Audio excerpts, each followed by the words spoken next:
எதுக்குங்க நீங்கலாம் படம் பண்ண வரீங்க? நீங்க இது கூட படமே பண்ணாதீங்க. போங்கன்னு சொல்லும்போது, மத்த மாநிலங்கள்ல ஒரு தோல்வி வந்தா அடுத்த படத்த வந்து இன்னும் அதிக இடத்துக்கு கொண்டு போய் சேர்க்குறாங்க. பட் நம்ம மாநிலத்தில மட்டும் ஏன் அது நடக்க மாட்டேங்குது? அதுதான் மற்றவர்கள வந்து வ அதான் வாழ வைக்கிற நம்ம மக்கள், இந்த ரசிகர்கள் ஏன் நம்மளுக்கு நம்மளே அடிச்சுக்கிறாங்க?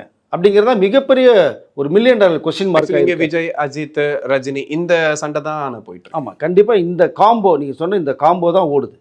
இவரு படம் ஓடுதா, நம்ம படம் ஓடணும். இவரு படம் ஓடக்கூடாது. அப்ப நம்ம தான் ஃபர்ஸ்ட் லிஸ்ட்ல இருக்கணும். அப்படிங்கிற அளவுக்கு தான் இருக்கு. ஆனா விஜயும், அஜித்தும் நண்பர்கள்ங்கிறது நெறைய பேருக்கு தெரிஞ்சா கூட தெரியாதவங்க அடிச்சிட்டு இருக்காங்க. விடாமுயற்சின்னு ஒரு படத்த சுமாரா குடுத்தனால அவர அடிச்சாங்க. அடுத்து இந்த ஜிபிய ஹிட்டா குடுத்தாரு.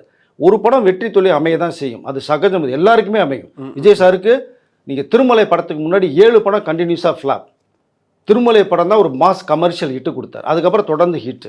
ஆனா தோல்விங்கிறது எல்லாருக்குமே சகஜம் தான். இப்ப சூர்யா வந்து கருப்பு ஹிட் குடுத்தாருன்னா அந்த தோல்வியெல்லாம் மறைக்கப்படும் எல்லாமே. ஸோ அது மாரி நம்ம எல்லா பேருமே இது இண்டஸ்ட்ரி பல கோடி முதலீடு பண்றது. எல்லா படமும் ஒண்ணா நமக்கு இண்டஸ்ட்ரிக்கு பெருமை, தமிழ்நாட்டுக்கு பெருமைங்கிறத தயவுசெய்து சிந்திக்கணும் ஆக்சுவலி இவ்வளோ பேர் அப்படிங்கிறது. வேலை பார்க்குற விஷயங்கிறதையும் மறந்துடுறாங்க. கிட்டத்தட்ட 400, 500 குடும்பங்கள் வாழ்ற இடம் அது. 400 பேர் இங்க வேலை செய்றாங்கன்னா 4 பேர் இருந்தா 1200 பேர் டெய்லி சாப்பிடுற வேலை அது. பட் அந்த அளவுக்கு வந்து நம்ம வந்து அத சிந்திக்கணும்னு தான் சொல்ல வரேன் நானு. நீங்க கொண்டாடுங்க.